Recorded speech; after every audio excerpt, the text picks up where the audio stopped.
Do you ever feel like manifestation is just another thing on your to-do list that you don't have time for? Like your spiritual practice is something that you have to do? Honestly, you're not alone because I felt that way too.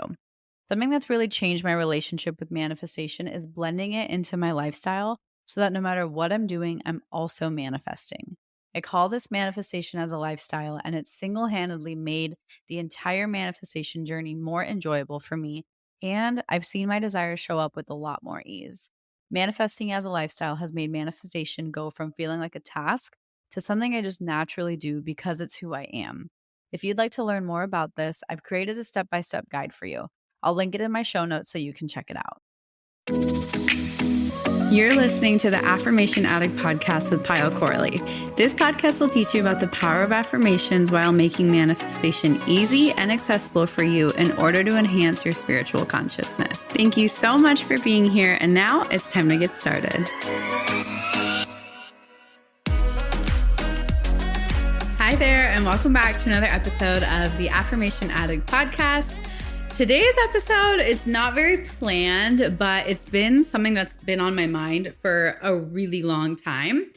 And it's very much so based off of my own life experiences, my own reflections. For anyone who knows me very personally, I've probably already talked to you about this because I've been doing research to see if I'm the only one who feels this way, if it's my upbringing or if it's a culture thing or if it's just society in general.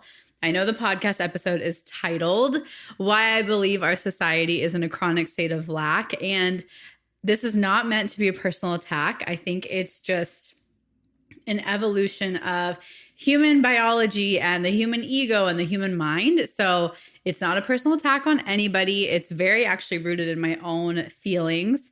As I've been on the manifestation journey, as I've been on my spiritual journey. So take this with love. I hope by the end of the episode, you can kind of understand where I'm coming from, but also see and with love, look at your own life and your own experiences through this lens to see if there is room for even more joy, even more improvement.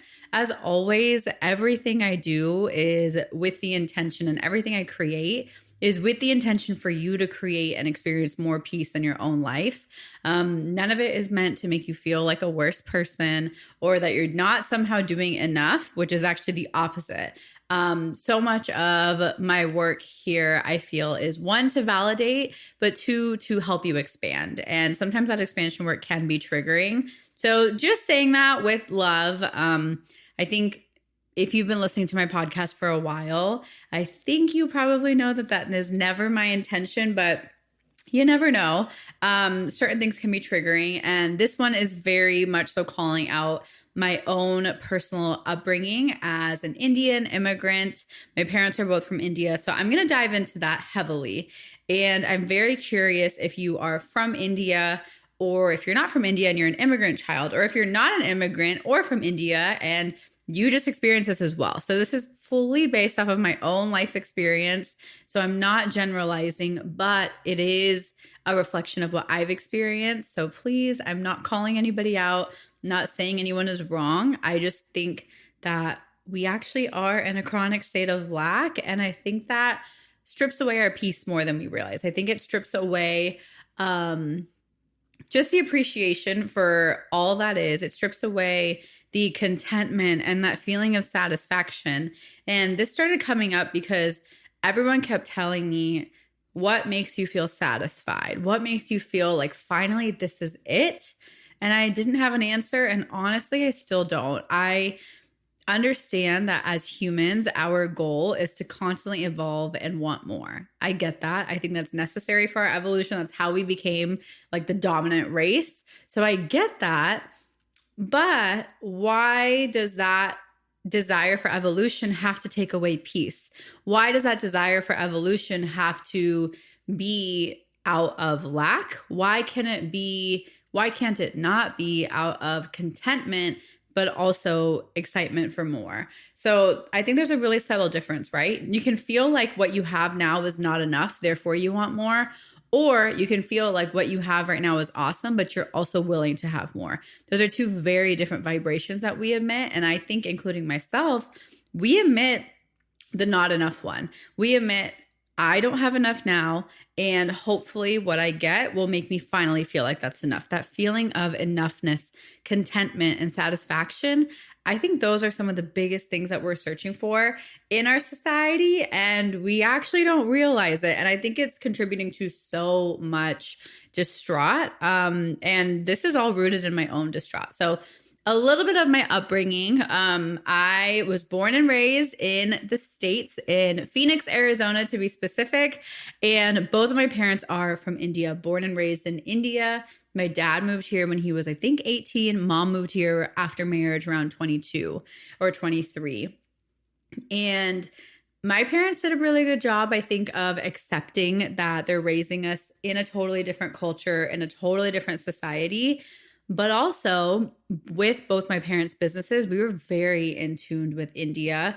We literally went to India 2 to 3 times a year. I fully speak, understand, can read, can write Hindi and other Indian languages as well. I understand. I feel like I had a very Indian upbringing living in a different world. And I'm sure so many of you have experienced that as well.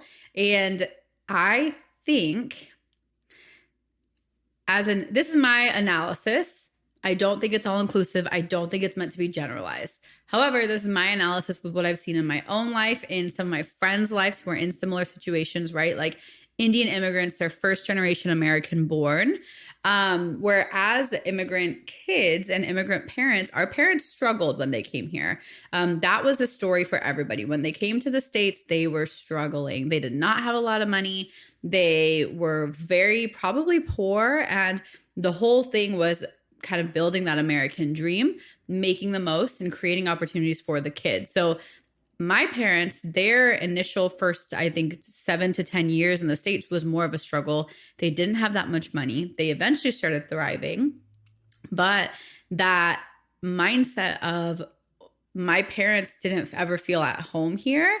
Maybe now they do, like 30, 40 years later. But at that point, they didn't feel at home. This was not their home. They were outsiders trying to make this their home, trying to make a living here, trying to feel secure here. And with that, I think came, we can always do better. I don't think that's only because they're immigrants, but I think it was extra amplified because they were immigrants, because they needed to survive. But I've also seen this in India with my own cousins and my own family. Like, it's just, we always feel this need that, okay, if it's not an A, or if it is an A, why isn't it an A plus? It's like, let me just try and squeeze a little bit more out of life. Let me try and squeeze a little bit more. Let me just get the best I can, whether that's getting a good discount, whether that is getting the cheapest flight. A lot of it has to do with money. And this actually has nothing to do with money, but I think this reflects on money very heavily.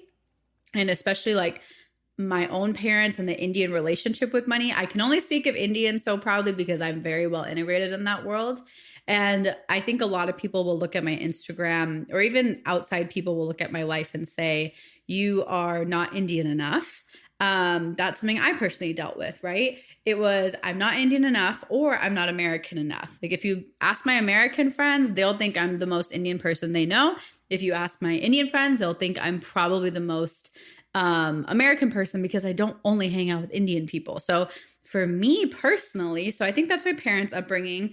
It was always like, okay, you can do better. And there was never any like big celebrations. Like, everything was very nonchalant in my family. I think this is a my family thing, just the 4 of us. Everything was super nonchalant. Nothing was super celebrated. Birthdays weren't too big of a deal. Holidays weren't, they were all very casual and nonchalant. So everything felt like not a big deal. Everything felt like, okay, whatever. I didn't really learn how to fully celebrate. I know this sounds kind of depressing as I'm talking about it, but honestly, I had the best childhood. I loved my childhood. I feel like I had a very privileged childhood, loved everything. I literally traveled the world since I was 2. Like, we went everywhere. So this is just an interesting way of reflecting on life. It's an interesting way of reflecting on the way my upbringing impacted my self-awareness and my self-concept and all of that. Hi, beautiful friend. I hope you're enjoying this episode. I wanted to hit pause for 15 seconds and share with you about my spiritual membership I created to help you raise your vibration and manifest with ease. I created Affirm It so you can have access to all, and I really mean all of the spiritual tools you need to step into your higher self and watch your dreams manifest with ease.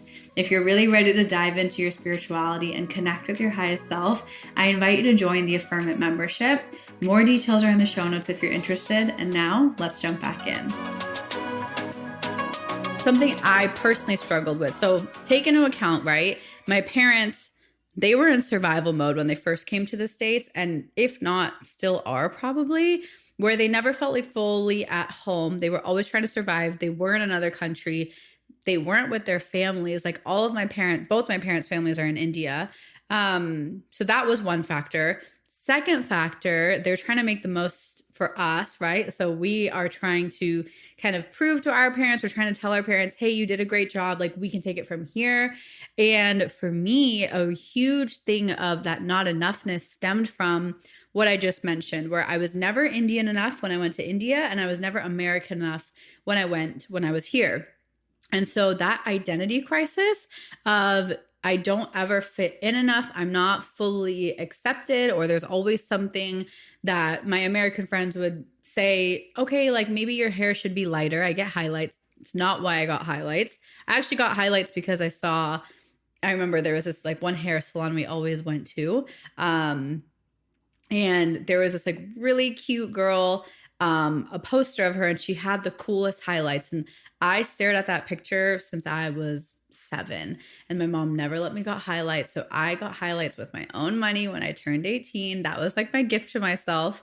And so it was just really interesting how certain influences and certain impacts make us who we are today. Anyways, I kind of got on a tangent, but that never being able to fit in and never feeling like I was enough. If I was in India, I would get made fun of for when I spoke English to my mom. If I was here, I would be like, why? I would get questioned, why do you have so many Indian family parties and Indian weddings to go to?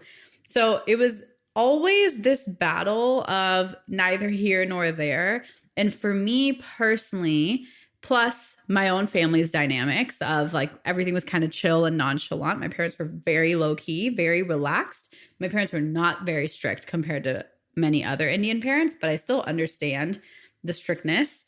I feel like nothing ever felt like it was enough. And that was something I didn't realize actually impacted me until very recently in life, until I started spending more time with my parents and seeing how their brains worked, seeing where they came from and how they showed up in their own life. It's kind of like when you're an adult, you realize your parents are also just figuring things out. So for me, I think many of us start to realize this with our own parents, where it's no matter where they're from, maybe they're not immigrants, maybe they're not first generation American immigrants, or they're not from India, but maybe we see this pattern of there's always more. I don't know many people in my life personally who, no matter how successful they are, no matter how far along they are in life, maybe they have the home, they have the kids, they have the travel, maybe they have everything they want, but there's still a lack of peace. There's still a lack of contentment. And I think that's honestly so unfair for humans in general. So kind of zooming out a bit, kind of taking my own story out of this, I believe my own story gave me personally so much clarity. And I'm sharing that in case you have a similar story to mine, or certain elements are similar and cross over. So that's why I wanted to share my story, because I feel like that helped me understand kind of the root of my lack of enoughness and the kind of just lack in general. I feel like my own reflections help me understand why it is the way it is, but that doesn't undermine the fact that we all might feel the state of lack for various reasons. And I think some signs and kind of symbols that you might be experiencing this kind of chronic state of lack I'm talking about is maybe you manifest something and it feels kind of nonchalant. Maybe you don't celebrate certain milestones because it's either going to get taken away from you. You don't want to make other people feel bad and you're scared of taking up space. Those are some of the things I've realized. Another one is like kind of an underlying need to prove yourself, an underlying need, no matter how successful you are, we're still craving some sort of validation, some sort of approval, some sort of certificate, like stamp of approval that we might be seeking. Those are a few signs that you might be living in your own state of internal lack without actually realizing it. So for me, all of those were true at some point and maybe still even are. I know one big thing for me is, especially when I was running my business, was until I hit a certain income every single month, my business wasn't good enough. And until I kept assigning that meaning to that income, I never hit that income goal. But the moment I stopped assigning that meaning and started saying my business is enough as is, I flew past that income goal. So it's really funny how this state of lack and not enoughness is actually probably the one thing holding us back from what we're trying to manifest.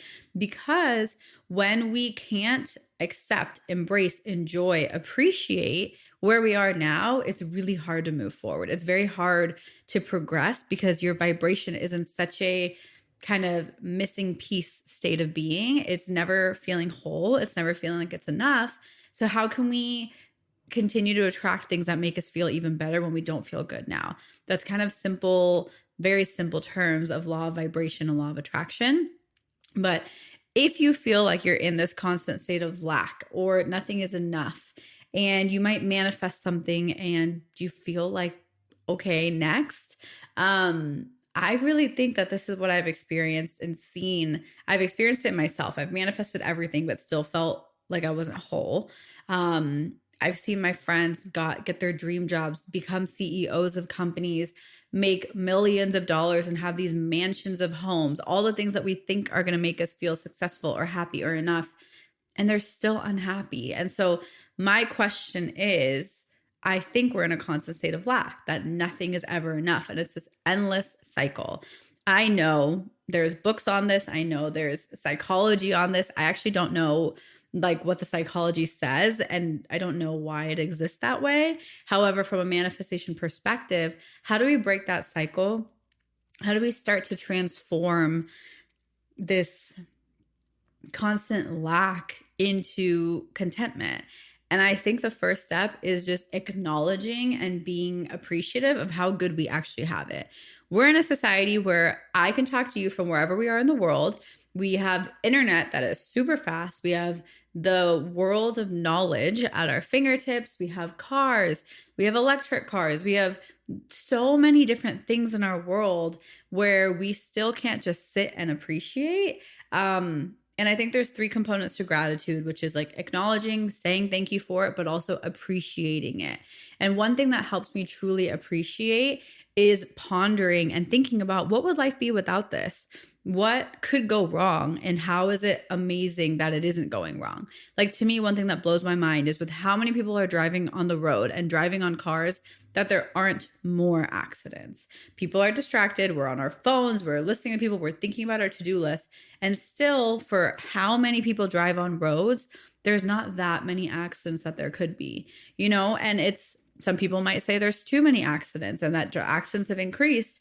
But on the flip side, there probably could be more. And giving yourself the space and time to reflect on, okay, if this didn't exist, how could it be different? What would that be like? And that gives you the space and the ability to actually appreciate what is now. It's like appreciating, okay, you're listening to this podcast and it's like, what if this wasn't here? Maybe you wouldn't have certain knowledge that you've received from certain podcasts. Maybe a certain podcast episode from someone really lit a fire under you and was the reason you changed your life's trajectory. So it's like, what would it have been like without this can make us appreciate all that we do have. And I think that's one of the first ways you can start to appreciate all the good that there actually is. I think a lot of people keep telling a story, our world is falling apart, our world is going to shit, excuse my language. But like, that's what I hear so much from people. And like, I'm scared to bring kids into this world. It's such a scary place. It is, but it's also such a great place. Like there are good things in this world and there are good things in our current realities. Like the fact that We have sunlight, with the fact that we can wake up and we all have running water. We all have electricity. We're not worried about that stuff anymore. Our ancestors used to not have electricity. Our ancestors used to have to make a fire to cook their food. We don't have to do that. We click a button or maybe a few buttons to turn on a stove or to turn on the gas. And I think we have so much to appreciate and so much opportunity for contentment and gratitude, but we take it for granted. And I think that's what puts us in this constant state of lack. And we don't know how to celebrate the things that we actually have. And that's one thing personally that I was never taught. I was never taught how to celebrate. I literally grew up thinking birthdays were a waste of time. I grew up thinking, like, I think my parents and my mom, they celebrated like my birthdays really sweetly, really big until we were like 12. And then after that, it was family dinners and very casual. We never really bought each other gifts. It was just an opportunity to celebrate, but it wasn't actually a celebration. And to no one's, like, this isn't at fault to anybody, nor am I blaming, but it gives me clarity to, okay, that didn't serve me too well. So how can I make that something more meaningful and special moving forward? And what can I do in that sense? So something Tom and I do is, like, we'll make sure and go get our favorite things on each other's birthdays. Our birthdays are 4 days apart. So we also always celebrate our birthdays together and use it as an opportunity to bring everyone we love together and host them as a thank you for being in our life. Like, creating meaningful traditions and creating meaningful ways to celebrate, I think, used to be something I thought that was super phony and just everybody does it. And I still feel that way about things that aren't meaningful to me. But for things that are meaningful, like taking the extra inconvenience to go celebrate it, not for anybody else, but for the pure act of celebrating, I think is such a powerful and life-changing, simple way to break this cycle and to truly sit and appreciate, because you're allowed to feel satisfied while also wanting more. You don't have to want more only from a state of lack. You don't have to want more only because what you have is not enough. You're allowed to want more and feel content. You're allowed to want more and feel satisfied. You're allowed to want more while you still feel grateful.